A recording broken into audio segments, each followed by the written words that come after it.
kumbaga parang wala nang hiyaan. Wala nang hiyaan sa kung ano man ang ayoko naman sabihin yung salitang walang hiya, no? Oo, pero wala nang hiyaan sa kung ano man ang sabihin ng peers nila, ng publiko. Hindi ba? Wala na.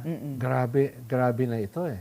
No? In my almost 50 years in politics, ngayon lang ako nakakita na ganitong kawasak na image ng Senado. Halimbawa, 2 days ago, sa social media, may mga survey dyan eh. Almost 90% talagang hindi naniniwala sa version ni Alan Peter. No? Mas mataas pa yung walang naniniwala sa kanya kaysa kay Bato. Si Bato kasi 86%.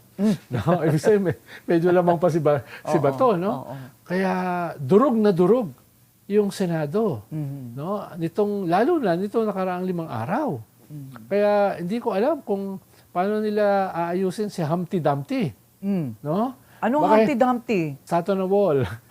Had the great fall, and all the king's horses and all the king's men cannot put Humpty Dumpty together again. No? Hindi ko alam kung anong epoxy ang gagamitin nila para idikit-dikit si Humpty Dumpty. Eh. Ayun, Yun okay. yung image ngayon ng Senate.